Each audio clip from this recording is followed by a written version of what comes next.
महाराष्ट्राच्या राजकारणात पुन्हा एकदा मोठ्या राजकीय घडामोडींची चर्चा सुरू झाली आहे. पश्चिम बंगालमध्ये तृणमूल काँग्रेसमधील संभाव्य फुटीच्या चर्चेनंतर आता महाराष्ट्रात ठाकरे गटातील खासदारांमध्ये फूट पडणार का, असा प्रश्न सध्या उपस्थित केला जातोय. आणि या चर्चेच्या केंद्रस्थानी एक नाव आहे, ते म्हणजे उपमुख्यमंत्री एकनाथ शिंदे.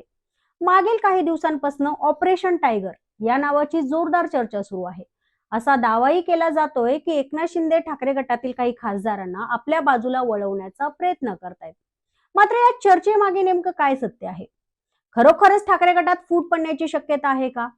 आणि संजय राऊत यांनी जाहीर केलेलं ऑपरेशन लांडगा हे नेमकं काय आहे?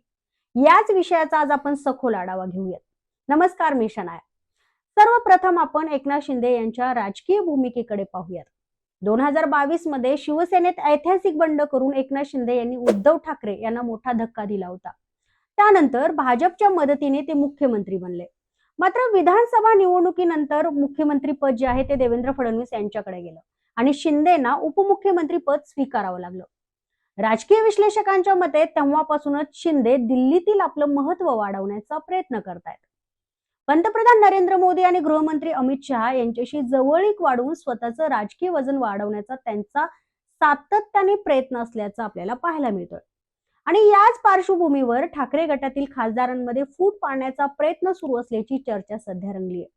पण हा प्रयत्न इतका सोपा नाही. लोकसभेत ठाकरे गटाचे एकूण 9 खासदार आहेत. पक्षफुटीच्या कायद्यानुसार स्वतंत्र गट निर्माण करण्यासाठी 2/3 सदस्यांची आवश्यकता असते. म्हणजेच किमान 6 खासदार हे शिंदे गटाच्या बाजूने जाणं आवश्यक आहे. इथेच पहिली जी आहे अडचण निर्माण होते. 9 पैकी 6 खासदार एकाच वेळी गट सोडतील का, हा मोठा सध्या प्रश्न आहे. कारण आतापर्यंत अशी कोणतीही स्पष्ट चिन्हे दिसून आलेली नाहीत. तर दुसरी महत्वाची बाब म्हणजे भाजपची भूमिका.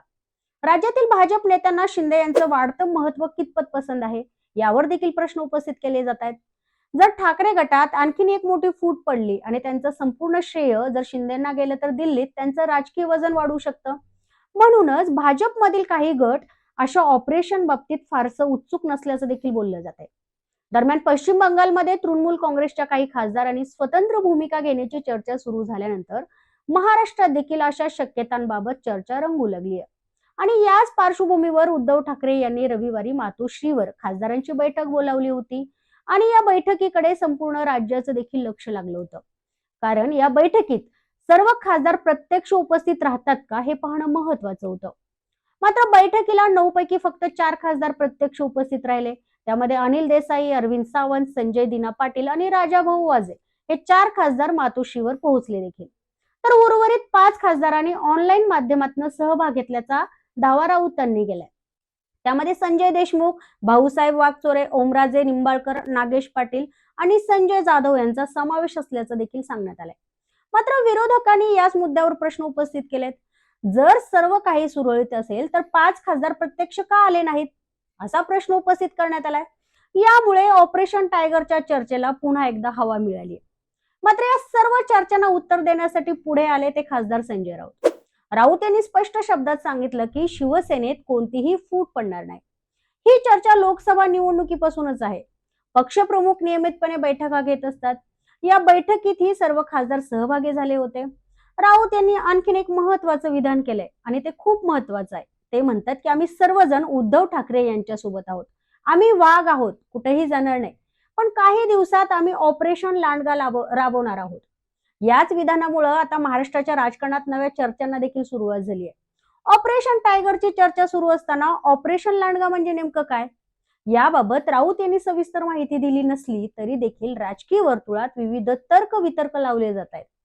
काहींच्या मते शिंदे गटातील नाराज आमदार किंवा नेत्यांना परत आपल्या बाजूला आणण्याचा प्रयत्न हे ठाकरे गट करू शकतो.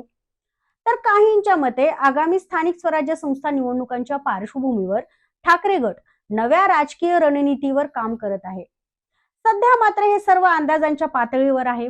वास्तविक पाहता ठाकरे गटासाठी सर्वात मोठं आव्हान म्हणजे पक्षाची एकजूट कायम ठेवणं. तर शिंदे गटासाठी सर्वात मोठं आव्हान म्हणजे चर्चेपलीकडे प्रत्यक्ष संख्याबळ उभं करणं. कारण राजकारणात अफवा आणि वास्तव यामध्ये खूप मोठा फरक असतो.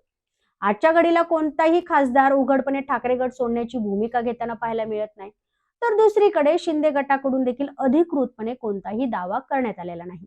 म्हणूनच सध्याच्या घडीला ऑपरेशन टायगर ही अधिक चर्चा आहे की प्रत्यक्ष रणनीती हे येणारा काळच ठरवेल. पण एक गोष्ट मात्र निश्चित आहे की महाराष्ट्रातील शिवसेना विरुद्ध शिवसेना हा संघर्ष अजून देखील संपलेला नाही. उलट लोकसभा निवडणुकीनंतर तो नव्या टप्प्यात प्रवेश करताना पाहायला मिळतोय.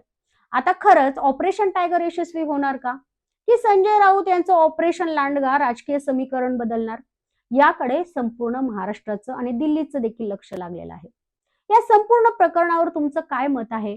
ऑपरेशन टायगर खरंच सुरू आहे का, की फक्त राजकीय दबाव निर्माण करण्याचा प्रयत्न आहे?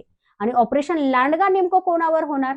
तुमचं मत कमेंटमध्ये मला नक्की सांगा. आणि हा व्हिडिओ आवडल्यास लाईक करा, शेअर करा आणि सबस्क्राईब करायला अजिबात विसरू नका.